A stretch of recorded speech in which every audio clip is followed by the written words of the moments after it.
Typical left-wing violence and lawlessness was on full display this weekend following the killing of Roe v. Wade. We just told you about the rioters who vandalized a Christian pregnancy center in Colorado and stormed the Arizona Senate. Then in Los Angeles, a man tried to murder a police officer with a flamethrower. Joining me now is former California Congressman and CEO of Trump Media and Technology Group, Devin Nunes. Congressman, always fantastic to see you, sir. And after the January 6th riot, the Democrats in and out of the media, they came together to decry the breaking of law, right? And for their trespassing and vandalism and violence, those scant few who rioted have been placed in solitary confinement and have been treated very harshly. But in riots that dwarf the January 6th lawlessness all across the country, the left goes nuts, and the exception of a few Republican congressmen out there and members of the Senate, the GOP goes silent. When you were in Congress, you were a fighter. Is the current GOP leadership up to the task of protecting their voters from the unhinged and violent left, in your opinion? You know, look, I really think they are, Chris.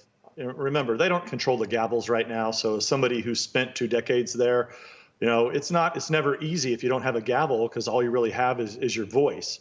And I think you're beginning to see more and more Republicans begin to stand up and say, look, what happened on January 6th was, in some cases, was a riot. But on another hand, you know, what was the government's involvement in this? And why are people being treated so unfairly, or it looks like so unjustly, when you compare it to the BLM riots of 2020 compared to what happened on January 6th? So, you know, and you hear everybody say this, nobody condones this, any of these activities. And I'm not trying to make it's not a lesser when somebody busts out a window of the U.S. Capitol versus busts into the Capitol of the Arizona State Legislature.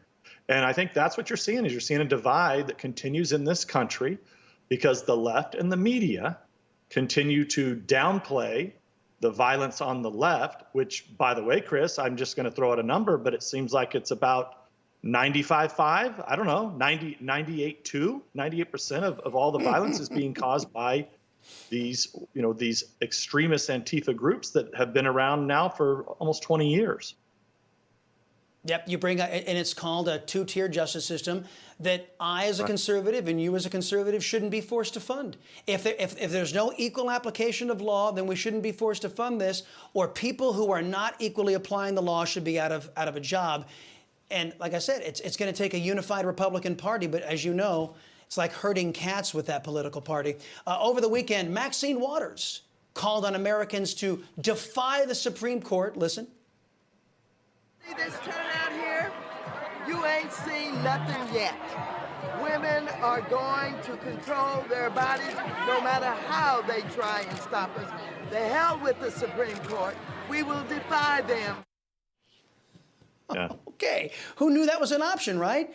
I suppose it's only an option for members of the congressional black communists, like she is, to openly call for violating the Constitution. Now, if she had been a Republican congressman, the calls for her to lose her committee assignments and to be expelled from Congress would be raging all over this country.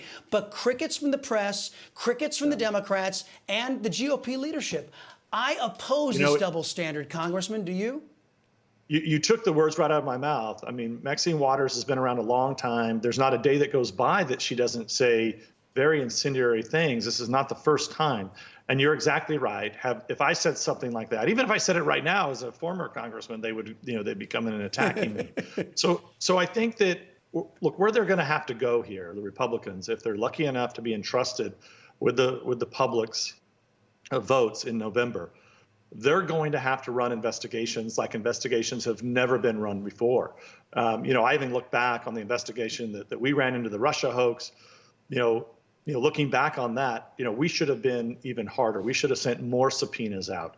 And so the Republicans in Congress have got to be ready for that. And hopefully, if they can win the Senate too, they need to work with their Senate counterparts. So, you know, one of the values the real values when we got to the bottom of the Russia hoax, that was largely been ignored by the fake news, is that we work very closely with Senator Johnson from Wisconsin and Senator Grassley from Iowa.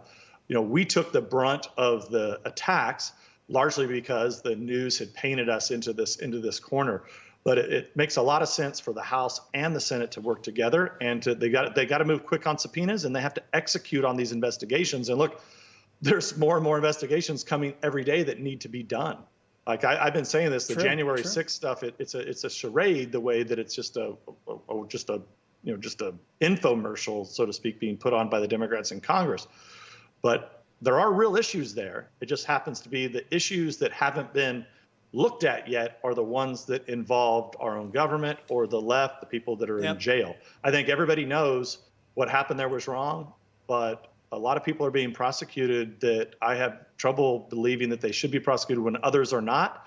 And I still ask that same question that I've been asking from day one. I just want to know who the hell broke the windows. Can we just bust them? The people that broke the windows. It seems like something pretty simple that could be done and should be done, Chris. Wow. You mean punishing lawbreakers and not using this as a political vendetta? Who could have seen that? Oh, that's the way we used to behave in America. Last thing, you mentioned that the election coming up, Congressman, and there's a forecast red wave, but some members of the Republican Party are trying to tamp down that red wave. Last week, 15 GOP senators and some members of the House sacrificed our Second Amendment rights to gain favor with their Democrat colleagues. Now Biden has signed this, what they're calling the most historic sweeping gun control legislation in decades. In states like Texas, we're not impacted directly here. But now I'm forced to fund, as a Texan, unconstitutional red flag laws in states like California and New York because the GOP forced me to. Now, if you were in Congress today, what would you say to these elected members of Congress who wanted to force people in Texas to pay for unconstitutional red flag laws in places like Illinois, New York, and California? Yeah, I think, number one, I think I would first ask, was it really necessary to go down this road? And I think having Republican support for this, nothing would have got done in the Senate if the Republicans wouldn't have supported it. Now, look, I know a lot of those senators. I have to believe they want to do the right thing.